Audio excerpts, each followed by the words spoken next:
हम सोचते हैं आनंद कभी मिलेगा और उसके लिए प्रयासरत होते हुए जैसे हमारे भीतर कहीं ये धारणा बैठी है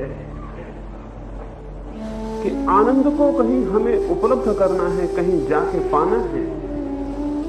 महावीर की, बुद्ध की, क्राइस्ट की या कन्फ्यूशियस की, उन सब की जीवन दृष्टि हमारे इस विचार के विरोध में।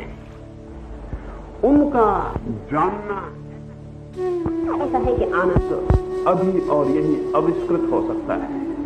हम उसे अपने भीतर लिए हैं, वो हमारे साथ है, केवल उघाड़ने के विज्ञान को जानने की बात है। केवल उघाड़ने के विज्ञान को जानने की बात है। अपने भीतर कुछ आविष्कार करने की, कुछ ढका है, उसे अनढका करने की बात है। इस विज्ञान को ही मैं धर्म कहता हूं। साइंस पदार्थ के भीतर जो छिपा है उसे उगाड़ती है, धर्म चैतन्य के भीतर जो छिपा है उसे उघाड़ता है। साइंस पदार्थ के भीतर विश्लेषण करती है, खोज करती है और अंत में पदार्थ की जो शक्ति है उसका आविष्कार करती है। धर्म चेतन के भीतर जो प्रसुप्त है उसकी शोध करता है और अंततः उसके भीतर जो निहित है उसका आविष्कार करता है। विज्ञान अपनी खोज के अंत पर अणु पर पहुंच गया है, धर्म अपनी खोज के अंत पर आत्मा पर पहुंच जाता है। विज्ञान की अंतिम शोध का परिणाम अणु है, अणु की शक्ति है और आज हम जानते हैं वो अणु की शक्ति सारे जगत को नष्ट करने की स्थिति में लाके उसने खड़ा किया है। अकेले पदार्थ की शक्ति अगर आविष्कृत हुई तो मनुष्य का अंत हो जाना सुनिश्चित है। अगर अकेले पदार्थ की शक्तियां विकसित हुई, वे शक्तियां अंधी हैं और अगर नियंत्रक मनुष्य का भी विकास नहीं हुआ तो मानवता का अंत हो जाना सुनिश्चित है। आज सारी जमीन पर जो भी विचार करते हैं उनके मस्तिष्क में एक ही विचार दिन रात उन्हें बेचैन किए है कि क्या मनुष्य बहुत शीघ्र अपने को समाप्त कर लेगा। क्या हम उस अंतिम चरण पर आ गए जहां मनुष्य अपना सार्वजनिक एक यूनिवर्सल सुसाइड कर लेगा, एक सार्वजनिक आत्मघात कर लेगा। निश्चित ही हम उस किनारे पर खड़े हैं। हमें ज्ञात हो या हमें ज्ञात ना हो, हम एक बड़े भयंकर विस्फोट और ज्वालामुखी के मुंह पर खड़े हैं जिसका निर्माण स्वयं हमने किया है। एक अज्ञान में हमने उसका निर्माण किया है और वो अज्ञान ये रहा, विगत 2-2.5 हजार वर्षों में हमने पदार्थ के भीतर जो शक्ति छिपी है उसे खोज निकाला है। मनुष्य के भीतर जो शक्ति छिपी है वो हमारी सोई हुई है। उस मनुष्य की भीतर सोई हुई शक्ति को जगाने का उपाय धर्म है। दिखता नहीं, दिखाई नहीं पड़ता। मनुष्य की देह को देखेंगे तो हड्डी और मांस और मज्जा के अतिरिक्त कुछ भी उसमें दिखाई नहीं पड़ता। मनुष्य की देह को काटेंगे, छांटेंगे, विश्लेषण करेंगे, कोई आत्मा उसमें उपलब्ध नहीं होती। मनुष्य की देह का कोई भी आविष्कार मनुष्य की आत्मा के संबंध में कोई सूचना नहीं देता है। इसलिए स्वाभाविक था कि विज्ञान कह दे कि मनुष्य के भीतर कोई आत्मा नहीं है और अब धीरे धीरे हम इसे स्वीकार करते चले जा रहे हैं। वे लोग भी जो मंदिर में और मस्जिद में अपनी आराधना देते हैं और वे लोग भी जो अब तक प्राचीन परंपराओं को श्रद्धा देते हैं, उनके भीतर भी, उनके आंतरिक मन में कहीं श्रद्धा खंडित हो गई है, आस्थाएं गिर गई हैं और एक संदेह खड़ा हो गया है। पता नहीं आत्मा हो भी या ना हो, वो दिखाई तो नहीं पड़ती है। आत्मा दिखाई नहीं पड़ती है, इसलिए स्वाभाविक एक निष्कर्ष इस जगत ने लेना शुरू किया है कि आत्मा नहीं है। जो नहीं दिखाई पड़ता है वो नहीं है, ऐसा हमारा तर्क है। महावीर का, बुद्ध का, कृष्ण का और क्राइस्ट का तर्क कुछ दूसरा है। उनका कहना है जो दिखाई पड़ता है वो सार्थक नहीं है, जो दिखाई पड़ने के पीछे है, जो नहीं दिखाई पड़ता वही सार्थक है। उनका कहना है जो दिखाई पड़ता है उसका कोई मूल्य नहीं, जिसको दिखाई पड़ता है उसका मूल्य है। उनका कहना है जो दिखाई पड़ता है उसका कोई भी मूल्य नहीं, जिसको दिखाई पड़ता है उसका मूल्य है। ये बड़े बड़े क्रांतिकारी बिंदु का अंतर है, और इस अंतर को अगर हम न समझें तो हम धर्म को नहीं समझ सकते। धर्म उसकी खोज है जिसको सब दिखाई पड़ रहा है, और विज्ञान उसकी खोज है जो दिखाई पड़ रहा है। विज्ञान ऑब्जेक्ट की, दृश्य की खोज है, धर्म सब्जेक्ट की, उस अदृश्य दृष्टा की खोज है जिसको दिखाई पड़ रहा है। पदार्थ पदार्थ को नहीं देख सकता है, पदार्थ को पदार्थ का बोध नहीं हो सकता है। जिसे पदार्थ का बोध हो रहा है, जिसे दूसरों का बोध हो रहा है, वो अपनी आत्यंतिक सत्ता में जड़ नहीं हो सकता है। बोध जड़ का लक्षण नहीं हो सकता है। ये अवेयरनेस, ये होश, ये दिखाई पड़ना, ये जड़ता की सामर्थ्य के बाहर है। इसे हम चैतन्य कहते हैं। इस चैतन्य की जो इकाई है उसे हम आत्मा कहते हैं। इस आत्मा को उपलब्ध कर लेने पर ही व्यक्ति जीवन में आनंद को और शांति को उपलब्ध होता है। व्यक्ति जीवन में बंधन रहितता को, मुक्ति को उपलब्ध होता है। उसके अभाव में जीवन एक दुख यात्रा है, एक बोझिल यात्रा है। मैंने कहा आत्मा को उपलब्ध करके ही कोई व्यक्ति आनंद को उपलब्ध होता है, तो क्या ये हम समझें कि हम आत्मा को उपलब्ध नहीं है? ये असंभव है कि हम आत्मा को उपलब्ध ना हो। आत्मा को हम उपलब्ध हैं। आत्मा निरंतर हमारे भीतर है, लेकिन हमें उसका बोध नहीं है। जिसको सबका बोध है, हमें स्वयं उसका बोध नहीं है। जिसे सबका बोध हो रहा है, उसके प्रति हम अबोध बने हुए हैं। उसका हमें स्मरण, उसके प्रति हमारा जागरण, उसके प्रति हमारा होश, उसके प्रति हमारी अवेयरनेस नहीं है। ये अवेयरनेस, ये होश अगर घटित हो जाए तो जीवन तत्क्षण रूपांतरित हो जाता है, एक नए ट्रांसफॉर्मेशन में, एक नए लोक में प्रविष्ट हो जाता है। वहां हम जानते हैं कि न दुख है, वहां हम जानते हैं कि न मृत्यु है, वहां हम जानते हैं न पीड़ा है न संताप है, वहां हम जानते हैं एक अविच्छिन्न शांति के प्रवाह को, वहां हम जानते हैं अविच्छिन्न जीवन के प्रवाह को, वहां हम जानते हैं उस चैतन्य को जिस चैतन्य में रंच मात्र भी, दुख का कण भी प्रवेश नहीं करता। मैं स्मरण करता हूं, एक घटना को स्मरण करता हूं। एक बहुत बड़े भवन में ऊपर एक भोज आयोजित था। कुछ मित्र वहां इकट्ठे थे, एक साधु भी आमंत्रित था।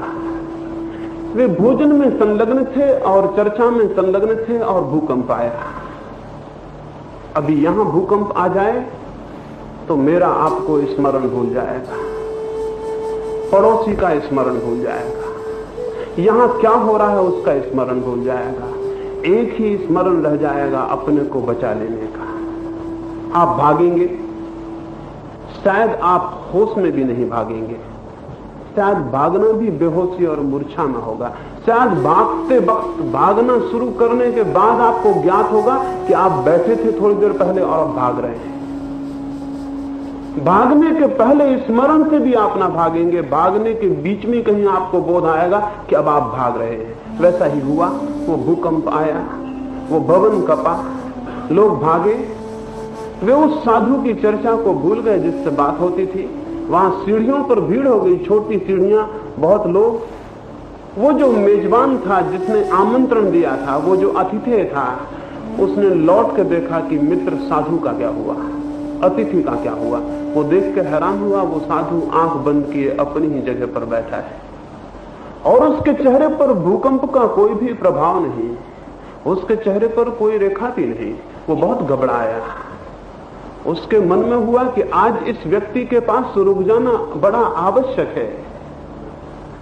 इस व्यक्ति के पास रुक जाना इसलिए आवश्यक है कि ऐसा असामान्य व्यक्ति आज तक जीवन में उपलब्ध नहीं हुआ, जिसे भूकंप के कंप का अनुभव नहीं हो रहा है, और जिस 5 मंजिल भवन पर बैठा है मृत्यु को निमंत्रण दिए।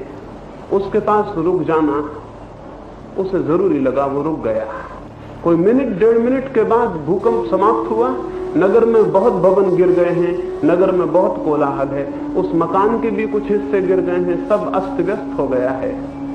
उस साधु ने आंख खोली और जहां से चर्चा टूट गई थी वहीं से प्रारंभ कर दिया।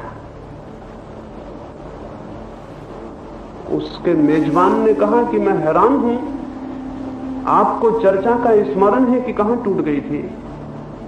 मैं हैरान हूं कि वो अधूरा वाक्य जो रह गया था उसको आप फिर पूरा कर रहे हैं, लेकिन मुझे कुछ स्मरण नहीं कि आपने पहले क्या कहा। भूकंप के पहले की दुनिया और बाद की दुनिया में मुझे बहुत अंतर पड़ गया है, मुझे कुछ स्मरण नहीं है, अभी मैं कुछ ना समझ सकूंगा। मुझे तो एक ही बात पूछनी है, अभी ये भूकंप आया, मुझे ये पूछना है इस भूकंप का क्या हुआ? उस साधु ने जो कहा, वो मन के किसी बहुत आंतरिक कोने में रख लेने जैसा है, बहुत संजो कर रख लेने जैसा है। उस साधु ने कहा, कुछ वर्ष हुए तब मुझे भी भूकंप आते थे। उस साधु ने कहा, कुछ वर्ष हुए तब मुझे भी भूकंप आते थे, फिर मैं अपने भीतर एक ऐसा आश्रय स्थल पा गया, वहीं सरक जाता हूं, वहां तक कोई भूकंप नहीं पहुंचता है, वहीं सरक गया था। अपने भीतर एक ऐसे शांति के केंद्र को पा गया हूं जहां बाहर की कोई अशांति नहीं पहुंचती है। क्या मैं आपको कहूं, हम अशांत हैं इसलिए बाहर की अशांति हम तक पहुंच जाती है? क्या मैं आपको कहूं कि हम दुखी हैं इसलिए बाहर का दुख हम तक पहुंच जाता है? क्या मैं आपको कहूं कि हम निरंतर कंपित हैं इसलिए बाहर के भूकंप हम तक पहुंच जाते हैं? अगर हमारे भीतर रिसेप्टिविटी ना हो उन्हें पकड़ने की, वे हम तक नहीं पहुंच पाएंगे। हम तक वही पहुंचता है जिसे पकड़ने को हम उत्सुक और आग्रह आतुर हैं। हम निरंतर दुखी होते चले जाते हैं सिर्फ इसलिए कि हम केवल दुख को ही पकड़ने में समर्थ हैं, हम उसी के प्रति रिसेप्टिव हैं। हम दुख को ही आमंत्रित करते और इकट्ठा करते हैं। काश हमारे भीतर आनंद की किरण फूट जाए, ये सारा जगत आनंद में परिणत हो जाएगा, क्योंकि आप केवल आनंद के प्रति ही रिसेप्टिव, संवेदनशील रह जाएंगे। तब जो भी आपके पास आएगा वो आनंद होगा। अगर भीतर आनंद हो, सारा जगत आनंद में परिणत हो जाएगा। अगर भीतर सुगंध हो, सारा जगत सुगंध में परिणत हो जाएगा। अगर भीतर संगीत हो, सारा जगत संगीत में परिणत हो जाता है, क्योंकि आप केवल संगीत को पकड़ पाते, संगीत को इकट्ठा कर पाते, संगीत को ही आमंत्रित कर पाते हैं, संगीत के ही आतिथ्य बन पाते हैं, संगीत ही आपका अतिथि हो पाता है। भीतर दुख है, भीतर अशांति है, चारों तरफ से अशांति दौड़कर चली आती और इकट्ठी होती चली जाती है। दुखी व्यक्ति सारे जगत को दुखी व्यक्ति सारे जगत से दुख को आता हुआ अनुभव करेगा। दुखी व्यक्ति का जगत को देखने के केंद्र का नाम संसार है। आनंद को उपलब्ध व्यक्ति का जगत को देखने का नाम ब्रह्म और परमात्मा है। आनंदित व्यक्ति जगत को संसार नहीं देखता, इस जगत को एक आनंद की लीला में परिणत हुआ देखता है। तब ये जगत परमात्मा हो जाता, तब ये जगत भगवत स्वरूप हो जाता। कोई भगवान नहीं है कहीं, जगत भगवत्ता में परिणत हो जाता है। भगवान कोई व्यक्ति नहीं है, एक दृष्टि है भगवान। भगवान कोई व्यक्ति नहीं है, एक दृष्टि है जगत को देखने की। आनंद की दृष्टि में सारा जगत भगवान हो जाता है, दुख की दृष्टि में सारा जगत संसार हो जाता है, और आत्यंतिक दुख की स्थिति में सारा जगत नरक हो जाता है। हमारे भीतर दृष्टियां बदलती हैं, बाहर सारा जगत बदलता चला जाता है। यही जगत दूसरा हो जाता है अगर हम दूसरे हो जाएं। यही सब कुछ अन्य हो जाता है अगर हम अन्य हो जाएं। उस केंद्र को उपलब्ध करना है, उस शांति के बिंदु को उपलब्ध करना है जहां से देखने पर सारा जगत भगवत स्वरूप हो जाता है। धर्म इसके अतिरिक्त और कुछ भी नहीं है। मैं आपको स्मरण दिलाऊं, न तो जैन कोई धर्म है, न हिंदू कोई धर्म है, न इस्लाम कोई धर्म है, न ईसाईयत कोई धर्म है। धर्म तो एक ही है केवल। बहुत धर्म असंभव है, बहुत धर्म नहीं हो सकते हैं। जो भी सत्य है एक ही हो सकता है, असत्य ही केवल अनेक हो सकते हैं। असत्य अनेक हो सकते हैं, सत्य एक ही हो सकता है। बीमारियां अनेक हो सकती हैं, स्वास्थ्य एक ही हो सकता है। आपने अनेक स्वास्थ्यों के नाम नहीं सुने होंगे और ना आपने अनेक सत्यों के नाम सुने होंगे।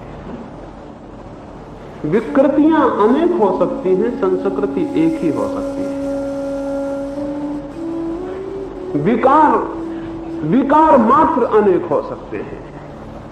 केंद्र एक ही हो सकता है, परिधि पर बिंदु अनेक हो सकते हैं।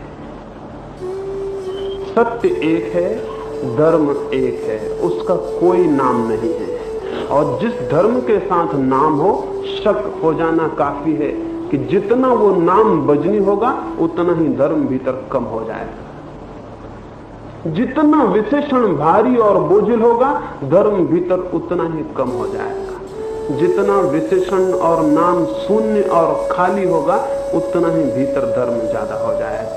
अगर बिल्कुल विशेषण शून्य हो तो धर्म पूरा हो जाएगा। इस सारे विशेषण धर्म नहीं है और इन विशेषणों के कारण हम बहुत मुसीबत में पड़े हैं।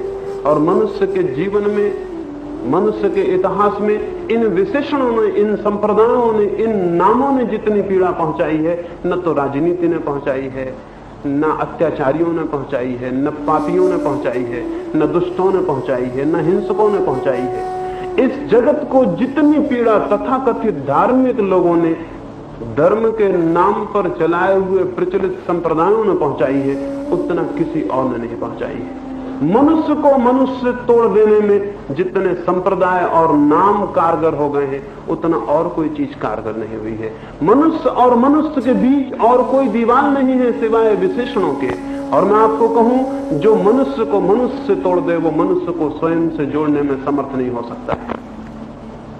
जो मनुष्य को मनुष्य से तोड़ दे, वो मनुष्य को स्वयं से जोड़ने में समर्थ नहीं हो सकता है। और जो धर्म मनुष्य को स्वयं से जोड़ता है, वो अनिवार्य रूप से सबसे जोड़ देता है।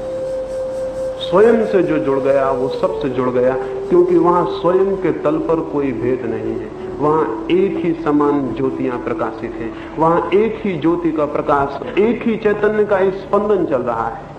इसलिए मैं कहूं कि जैन, हिंदू और मुसलमान इन शब्दों को छोड़ दें, इनके नीचे शब्दों से शून्य जो मिलेगा वो धर्म है। ये शब्द व्यर्थ है। इन शब्दों से संप्रदाय बने हैं, इन शब्दों से दीवानें बनी हैं, और इन शब्दों के कारण धर्म तिरोहित होता चला जा रहा है। किसी आदमी से पूछो धार्मिक हो, वो कहेगा मैं जैन हूं या हिंदू हूं या मुसलमान हूं। धार्मिक आदमी जमीन पर खोजना मुश्किल हो गया है। और अगर मैं किसी से कहूं कि मैं धार्मिक हूं, तो भी वो खोद खोद के पूछता है कौन से धार्मिक। वो पूछना चाहता है किस धर्म के, जैसे कि कोई धर्म भी हो सकता है।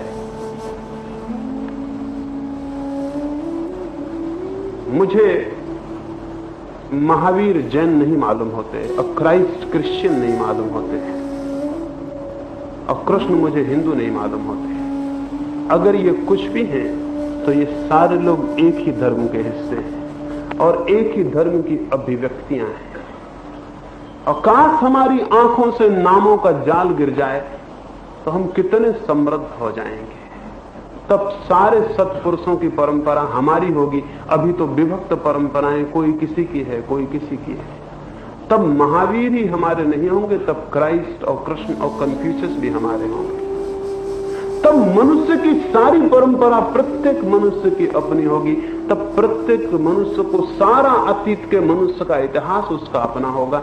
तब हम एक सागर के किनारे खड़े हो जाएंगे। अभी हम छोटी छोटी नालियों के किनारे खड़े हो गए, तब हम एक अनंत सागर के किनारे खड़े हो जाएंगे।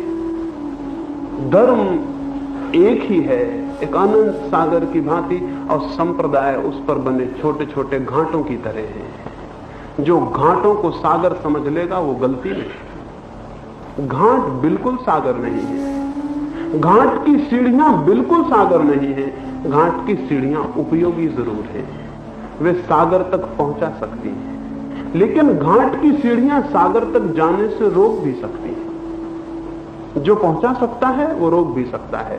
जो सीढ़ियां मुझे इस भवन तक लाई हैं वे सीढ़ियां मुझे इस भवन तक पहुंचा भी सकती हैं अगर मैं सीढ़ियां चढ़ूं और उन्हें छोड़ता चला जाऊं, और वे सीढ़ियां मुझे इस भवन तक आने से रोक भी सकती हैं अगर मैं सीढ़ियों को पकड़ लूं और वहीं रुक जाऊं।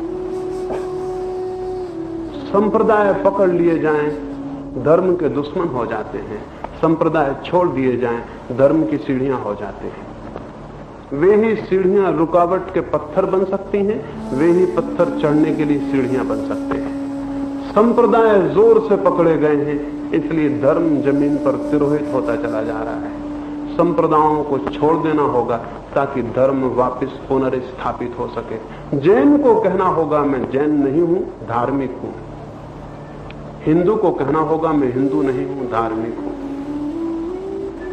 ईसाई को कहना होगा मैं ईसाई नहीं हूं, धार्मिक हूं। सारे जगत में धर्म के उद्घोष को वापस स्थापित कर देना जरूरी है। महावीर ने अपने शब्दों में कहीं नहीं कहा जैन धर्म, वे कहते थे सम्यक धर्म। बुद्ध ने कहीं नहीं कहा बुद्ध धर्म, वे कहते थे सच्चा धर्म।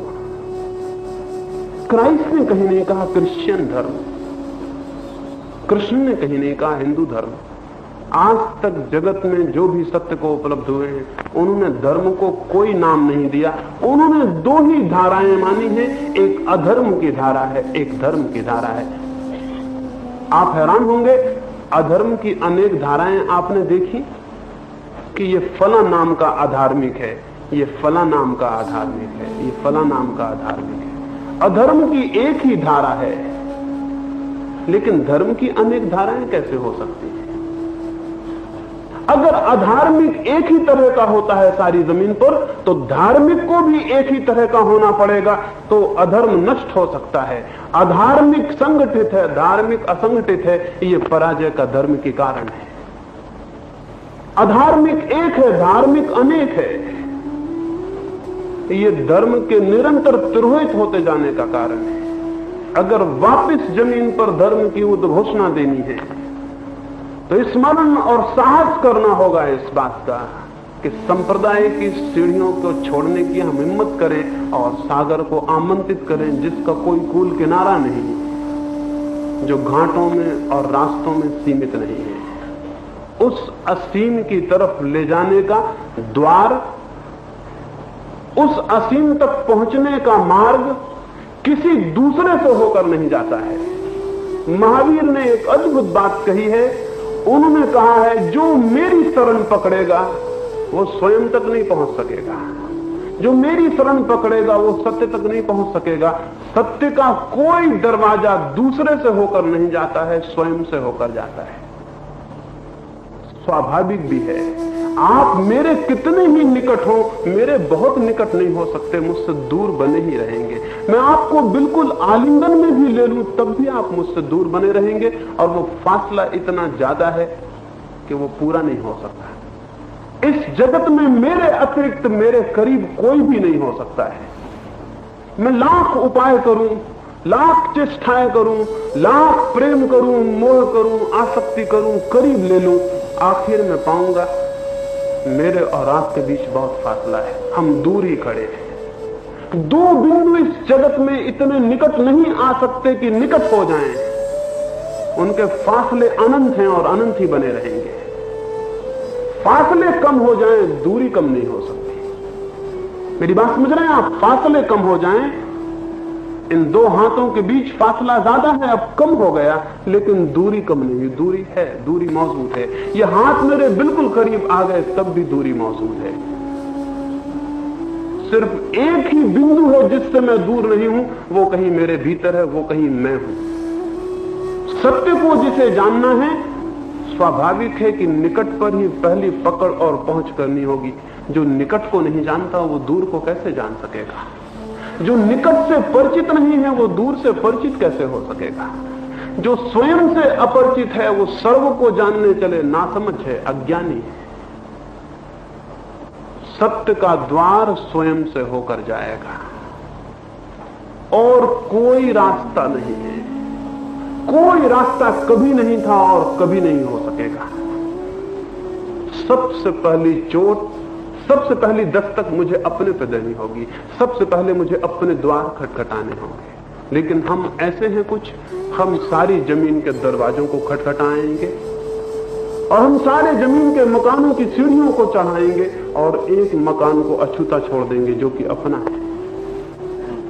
एक को छोड़ देंगे और अनेक को खोजते फिरेंगे। इस खोज के पीछे भी कोई कारण है, कोई आधारभूत कारण जरूर है, अन्यथा इतने करोड़ करोड़ लोग एकदम अज्ञान में नहीं हो सकते थे। अज्ञान बिल्कुल बेबुनियाद नहीं हो सकता, उसके भीतर कोई बुनियाद होगी, अन्यथा इतने लोग दुख में नहीं हो सकते थे।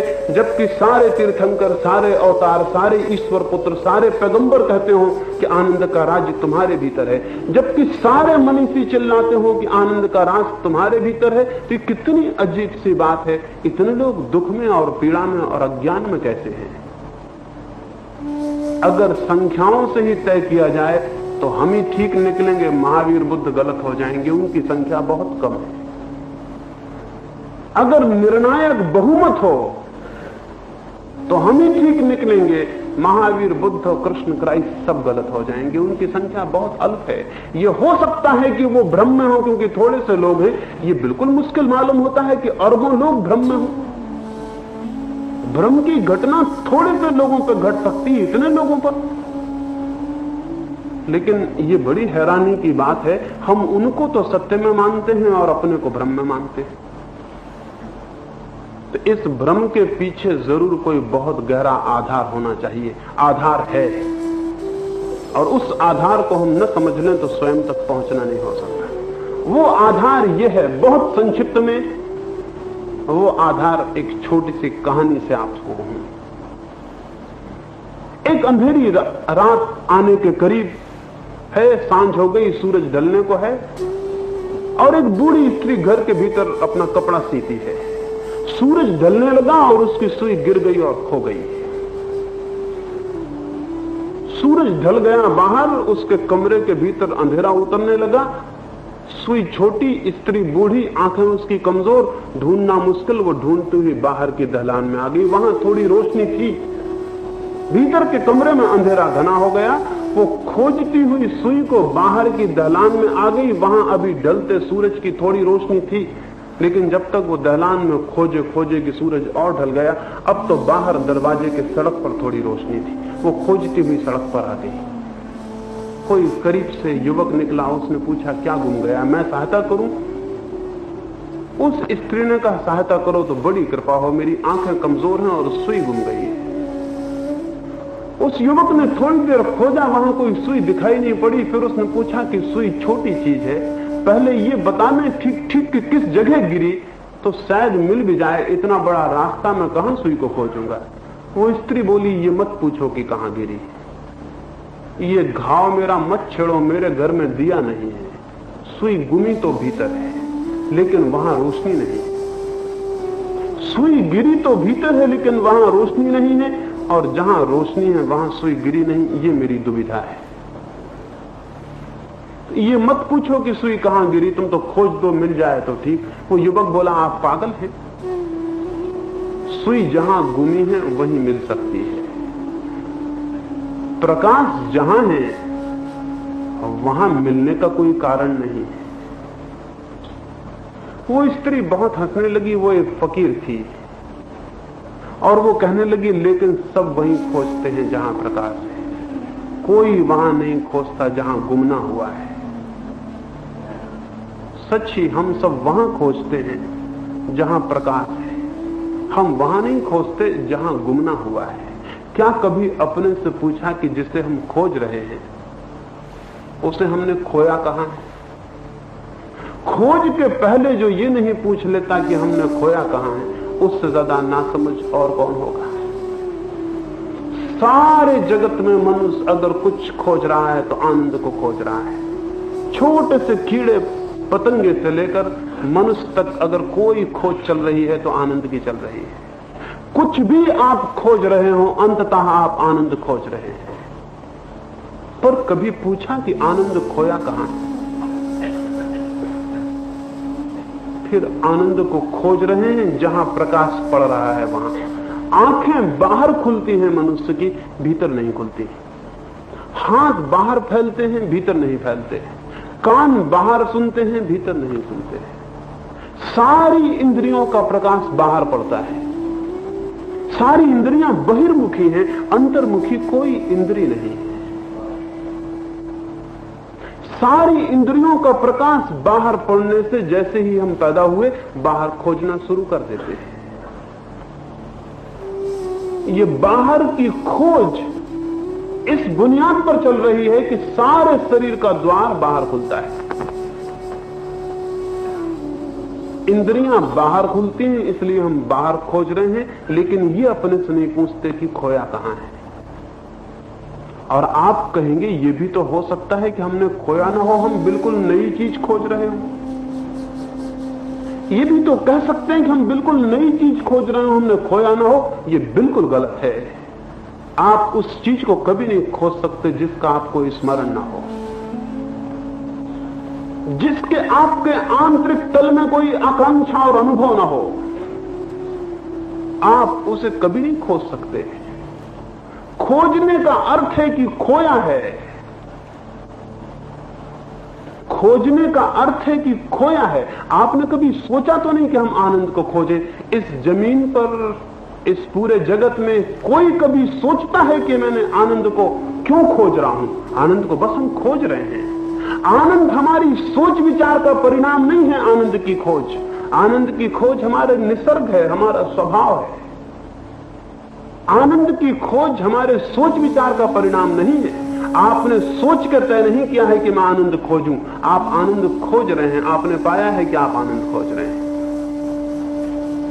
अगर सोच विचार के तय किया होता तो नई चीज की खोज भी हो सकती थी। सोच विचार के तय नहीं किया, निसर्ग से एक आकांक्षा पकड़े हुए है कि आनंद को उपलब्ध करो, दुख से दूर हो जाओ और आनंद को पालो। जरूर कहीं हमने खोया है, जरूर हमें आनंद का कोई अनुभव है, जरूर किसी तल पर हम आनंद से परिचित हैं, जरूर किसी तल पर हम आनंद में प्रतिष्ठित हैं। अन्यथा ये आनंद की खोज अनविचारी, अनसोची नहीं चल सकती थी। और मैं आपको स्मरण दिलाऊं कि आप दुख से बचना क्यों चाहते हैं? कोई भी दुख को वर्ण क्यों नहीं करना चाहता? कोई भी दुख को स्वीकार क्यों नहीं करना चाहता? दुख को हम अस्वीकार करते हैं इसलिए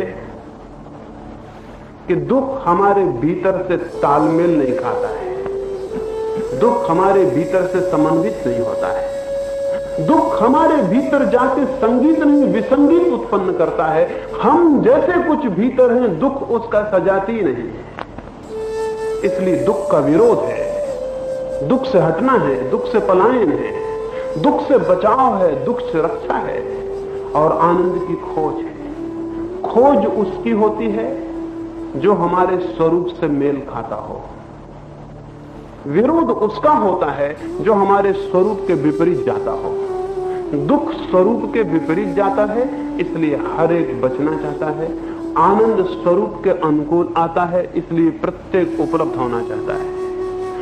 आनंद प्रत्येक उपलब्ध होना चाहता है, इसलिए कि आनंद कहीं प्रतिष्ठित है। कहीं हमारी आंतरिक सत्ता में हम आनंद को, इस क्षण भी हमारी जड़ें वहां फैली हुई हैं। आनंद हमारे भीतर है, इंद्रियों के द्वार बाहर है। ये मनुष्य के जीवन का संघर्ष और अंतर्द्वंद है। सुई भीतर गुमी है, रोशनी बाहर है। खोज बाहर हो रही है, खोना भीतर हुआ है। तो फिर क्या हो, फिर क्या रास्ता बने? जिन्होंने बहुत खोजा बाहर, खोज कर थक गए, जिन्होंने बाहर सब पा लिया और पाया कि कुछ भी नहीं मिला, उन्हें एक अंतर्दृष्टि का जागरण हुआ कि भीतर और खोज कर देख ले। महावीर राजपुत्र थे, सब उनके घर में था, सब समृद्धि, सब सुख, सब उनके पास था और अनुभव होता था कुछ भी पास नहीं है। बाहर पाने जैसा कुछ भी शेष नहीं था, लेकिन पाने को सब कुछ शेष था। इस स्थिति ने, इस टेंशन ने, इस तनाव ने कि सब मेरे पास है और मेरे पास कुछ भी नहीं, कुछ भी शेष नहीं रहा पाने को और सब कुछ शेष है पाने को, इस तनाव ने, इस संघर्ष ने स्मरण दिलाया, इस दुविधा की आत्यंतिक स्थिति ने स्मरण दिलाया, अपने भीतर और खोज देखो, अपने भीतर और खोज देखो। हो सकता है जो बाहर उपलब्ध न हुआ हो वो भीतर उपलब्ध हो जाए, हो सकता है जो बाहर संभव न हुआ हो वो भीतर संभव हो जाए। भीतर देखने के लिए क्या करें? आंख भीतर देखती नहीं। भीतर छूने के लिए क्या करें? हाथ भीतर छूते नहीं। भीतर जाने के लिए क्या करें? किस रास्ते से भीतर जाएं? मैंने कहा इंद्रियां बाहर जाती हैं, कोई इंद्रिय भीतर नहीं जाती, तो फिर भीतर कैसे जाएं? तो भीतर जाने का एक राह मिल गई।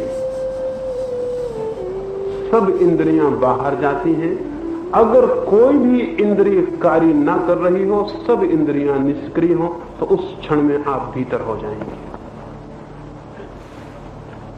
आंख बाहर देखती है, कान बाहर सुनते हैं, स्पर्श बाहर होता है, स्वाद बाहर होता है, गंध बाहर होती है।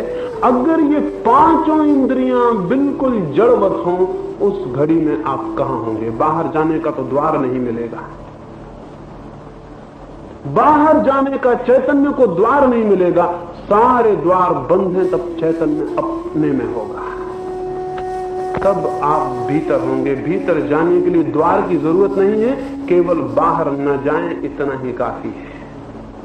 और भीतर जाने के लिए मार्ग हो भी नहीं सकता, क्योंकि कोई मार्ग भीतर नहीं ले जा सकता। मार्ग सब बाहर ले जाते हैं और दूर ले जाते हैं। स्मरण रखें, कोई भी मार्ग भीतर नहीं ले जा सकता, सब मार्ग बाहर ले जाते हैं और दूर ले जाते हैं। मार्ग मात्र दूर को जोड़ने का उपाय है, अपने को जोड़ने के लिए कोई मार्ग नहीं हो सकता। मार्ग दो को जोड़ सकते हैं, एक ही अपने को पाना चाहे तो कैसे मार्ग होगा? मुझे आप तक आना हो तो मैं चल के आऊंगा, और मुझे अपने तक जाना हो तो चल के कैसे जाऊंगा? आप तक जाना हो तो चलना पड़ेगा, अपने तक आना हो तो चलना छोड़ के रुकना पड़ेगा। दूसरे तक जानने को चलना है, अपने तक आने को रुकना है। सब योग रुकने का उपाय है, सब योग इंद्रियों को रोक लेने का उपाय है। महावीर उन 12 वर्षों की एकांत साधना में इंद्रियों के द्वार पर न जाने का अभ्यास कर रहे थे। आंख के पीछे न जाने का अभ्यास, कान के पीछे न जाने का अभ्यास, स्पर्श के पीछे न जाने का अभ्यास, स्वाद के पीछे न जाने का अभ्यास, गंध के पीछे न जाने का अभ्यास, सारी इंद्रियों के पीछे न जाने का अभ्यास। हम पूरे जीवन इंद्रियों के पीछे जा रहे हैं, हम उनके गुलाम और दास हैं। इंद्रियों के पीछे न जाने का अभ्यास, वरन इंद्रियों के भी पीछे जाने का अभ्यास। इंद्रियों का अनुगमन तो नहीं, इंद्रियों के पीछे प्रतिक्रमण, वापस लौटना। इंद्रियों का अनुगमन तो नहीं, इंद्रियों से प्रतिक्रमण। इंद्रियों के पीछे तो नहीं जाना, उनके पीछे उनका अनुयायी तो नहीं होना, लेकिन उनसे वापस लौटना और अपने में आना। इंद्रियों में जो जाएगा वो संसार में पहुंच जाएगा, इंद्रियों से जो अपने को रोक लेगा वो स्वयं में पहुंच जाता है। इंद्रियों में जो जाएगा वो संसार में पहुंच जाएगा, इंद्रियों को जो रोक लेता वो स्वयं में पहुंच जाता है। इंद्रिय निरोध स्वरूप की प्रतिष्ठा का उपाय है। सारी साधना इंद्रिय निरोध की साधना है। कैसे होगा इंद्रिय निरोध? आंख देखती है, रूप को देखती है, कान सुनते हैं, वाणी को सुनते हैं। कैसे ये होगा कि कान वाणी को न सुने, आंख रूप को न देखे? कैसे होगा? महावीर भी तो देखते होंगे, आंख तो नहीं फोड़ ली होंगी, और जिन्होंने आंख फोड़नी है वो ना समझ रहे होंगे आंख फूटने से कुछ भी नहीं होता। आंख फूट जाए तो रूप मिट नहीं जाते और प्रगाढ़ होकर चित्त में चलने लगते हैं। कान फोड़ लेने से तो नहीं होगा, हत्या अपनी कर लेने से तो नहीं होगा। महावीर क्या करते होंगे? आंख तो देखेगी, आंख का तो देखना धर्म है, कान तो सुनेंगे, कान का तो सुनना धर्म है, हाथ तो छुएंगे, हाथ का तो स्पर्श करना धर्म है। फिर महावीर क्या साधते होंगे? कोई भी साधक क्या साधता होगा? क्या आंख फोड़ लें, कान फोड़ लें, हाथ तोड़ दें तो काम हो जाएगा? इंद्रियों को नष्ट करना नहीं, इंद्रियों का निरोध करना बड़ी अलग बात है। अनेक नासमझ हैं जो इंद्रियों को नष्ट करने में लग जाते हैं। वे इतने पागल हैं जिसका कोई हिसाब नहीं। मैं एक दफा एक गांव पर एक यात्रा पर गया, एक बैलगाड़ी में सवार था, एक साधु मेरे साथ थे। वे कोई 8 दिन से उपवास कर रहे थे। उपवास तो वो नहीं था, अनाहारी वो था, भूखे मर रहे थे। शरीर को सब तरह का कष्ट देते थे और दमन करते थे। वो मेरे साथ थे। बैलगाड़ी में हमें जाना पड़ा। मैं तो सो गया, वो बैठे रहे। वो बैठे रहे इस डर से कि जो हमारा कोचवान था, जो बैलगाड़ी चलाता था, वो कुछ पागल था। वो कुछ पागल था, उसका कोई विश्वास नहीं था कि कहां ले जाए। मैंने तो कहा मैं तो सोता हूं, कहीं भी ले जाएगा, तब तक सोएंगे। बाकी वो बैठे रहे। मैं सोया रहा। रात कोई आधी रात को अचानक मेरी नींद खुली। वो भी मुझे उठा रहे थे। कोई बैलगाड़ी पर जोर से डंडे मार रहा था। मैं उठ के बैठा, देखा वो जो बैलगाड़ी चलाने वाला था वो अपने डंडे को बैलगाड़ी को मार रहा है और गालियां बक रहा है। मैंने उससे पूछा क्या बात है? वो बोला बैलगाड़ी ठीक से नहीं चलती। वो बैलों को तो कुछ नहीं कर रहा था, बैलगाड़ी को मार रहा था। वो साधु मुझसे कहने लगे, मैंने पहले कहा था ये पागल है और इसके साथ चलना ठीक नहीं। मैं उन साधु को कहा मुझे ये पागल नहीं दिखाई देता, बिल्कुल आपका सजाती दिखाई देता है। आप भी यही कर रहे हैं। मन तो चल नहीं रहा तो शरीर को ठीक कर रहे हैं, मन साथ नहीं दे रहा तो शरीर को मार रहे हैं। ये बेचारा बैलगाड़ी नहीं चल रही तो बैलगाड़ी कोई मार रहा है, बैलों की फिक्र नहीं कर रहा। अगर ये पागल है तो वे सारे लोग पागल हैं जो शरीर को ठोक रहे हैं, मार रहे हैं, आंख फोड़ रहे हैं, कान तोड़ रहे हैं। आप हैरान होंगे, ऐसे लोग हुए जिन्होंने आंखें फोड़ ली इसलिए कि रूप परेशान न करे, जिन्होंने शरीर को सुखाया इसलिए कि शरीर वासना न दे, जिन्होंने अपने अंग काट लिए इसलिए कि वे अंग उन्हें वासनाओं में न ले जाएं, जो शरीर के दुश्मन इसलिए बने कि शरीर जैसे कहीं ले जाता हो। शरीर को तोड़ भी लें तो कुछ ना होगा, वो आत्मघात होगा, आत्म साधना नहीं। सवाल आंखें फोड़ लेने का नहीं है, सवाल आंखें होते हुए रूप पर से हटाने का है। सवाल देखते हुए दृश्य पर से सरक जाने का है। जब भी मैं आपको देख रहा हूं तब 3 चीजें घटित हो रही हैं। उस तरफ आप हैं जिनको मैं देख रहा हूं, इस तरफ मैं हूं जो देख रहा है, और हम दोनों के बीच देखने का संबंध है। 3 चीजें हैं। जो दिखाई पड़ रहा है वो दृश्य, जो देख रहा है वो दृष्टा, और जो संबंध हो रहा है वो दर्शन। दर्शन के दोनों तरफ 2 है, एक दृष्टा है, एक दृश्य है। अभी हम जब देखते हैं तो दृश्य पर हमारा जोर होता है, दृश्य हमारी आंख में होता है। साधक का जोर दृश्य पर ना होकर दृष्टा पर होता है। जब वो देखता है तो उसकी फिक्र नहीं करता जो दिखाई पड़ रहा है, उसका स्मरण रखता है जो देख रहा है। देखते समय उसका स्मरण जो देख रहा है, उसका नहीं जो दिखाई पड़ रहा है। भोजन करते वक्त उसका स्मरण नहीं जिसका स्वाद आ रहा है, उसका स्मरण जिसको स्वाद आ रहा है। चलते वक्त, उठते वक्त, बैठते वक्त, जीवन की समस्त क्रियाओं में उस चैतन्य का स्मरण जिसके आसपास ये सारी क्रियाएं घटित हो रही हैं।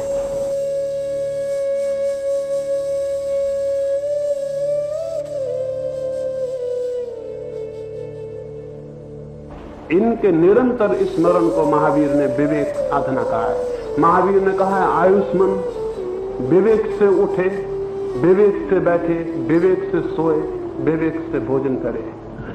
जो होश पूर्वक अपनी सारी क्रियाएं करेगा, इंद्रियों के सारे संबंधों में होश को जागृत रखेगा, निरंतर उसका स्मरण रखेगा जो भीतर बैठा है, उसका नहीं जो बाहर दिखाई पड़ रहा है। क्रमशः उसकी दृष्टि में परिवर्तन उत्पन्न होगा।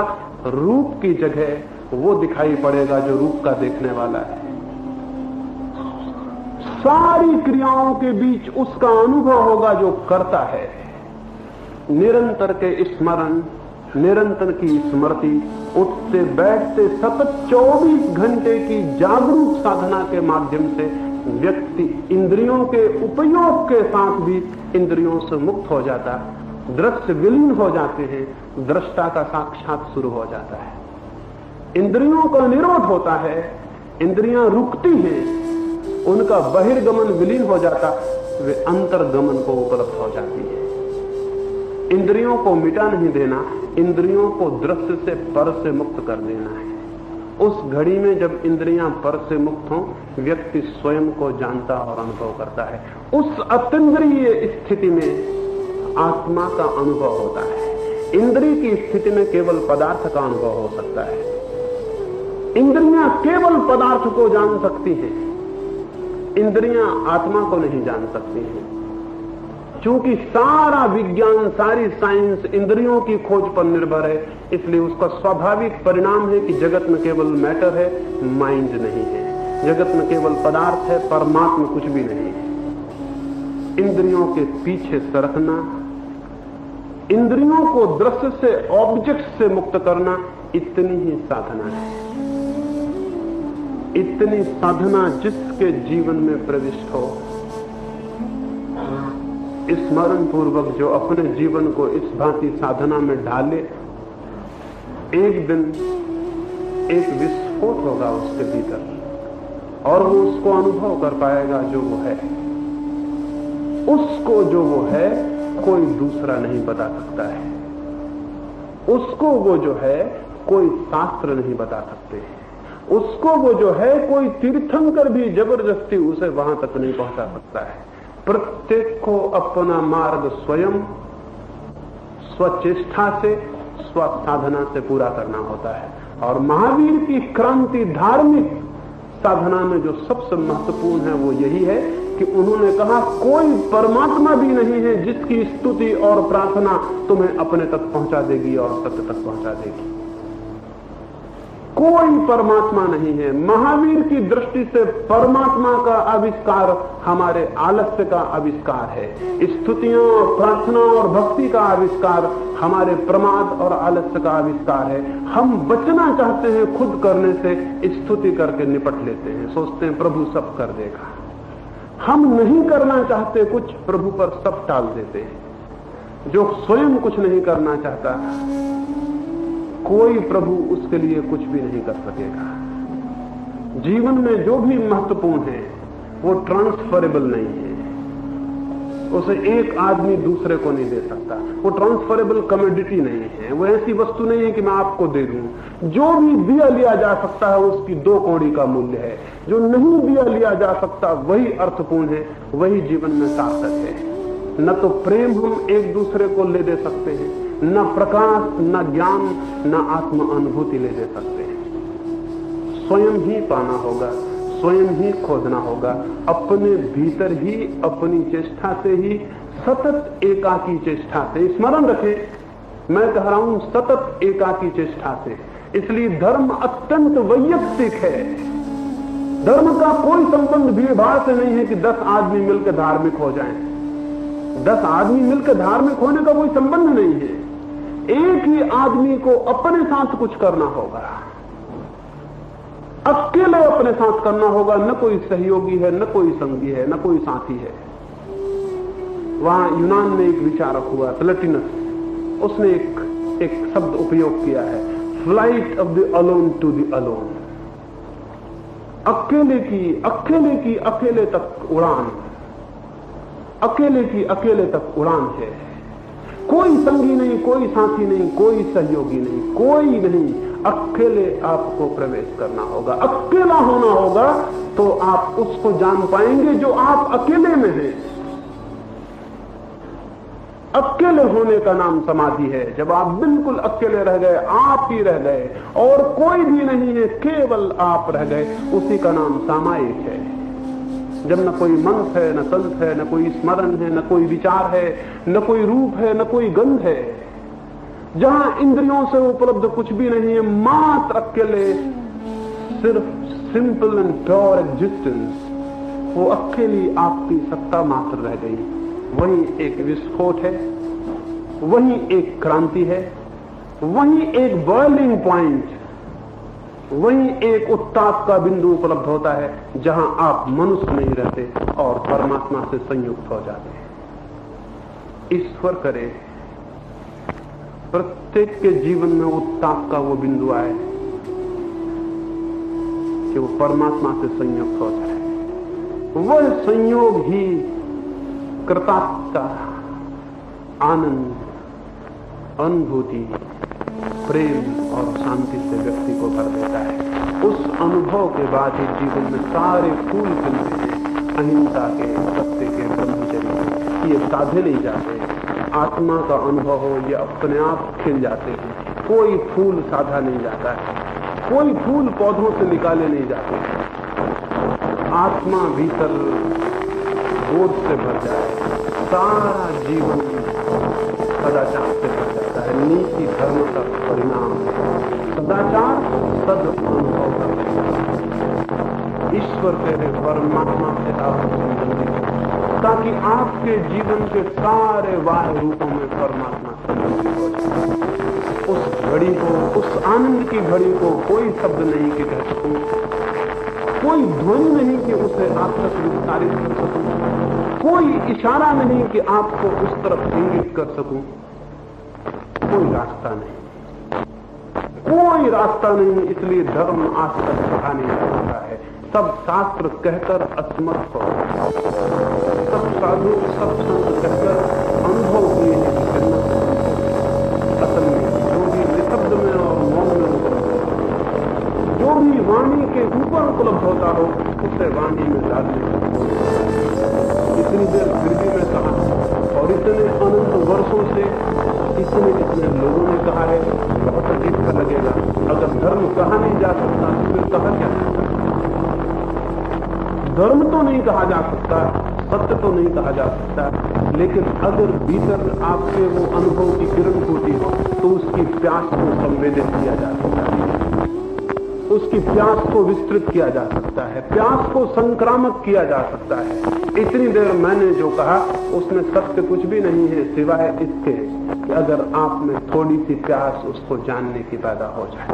ईश्वर करे आप प्यासे हों, अतृप्त हों, असंतुष्ट हों, यही मेरी कामना है, ताकि आप उसे पा सकें जो सब संतोष दे देता है, ताकि आप उस सागर को पा सकें जहां सारी प्यास निवृत्त हो जाती है। मेरी इन बातों को इतनी प्रीति से सुना है, उसके लिए बहुत बहुत अनुग्रहित हूं और अंत में सबके भीतर बैठे परमात्मा को प्रणाम करता हूं।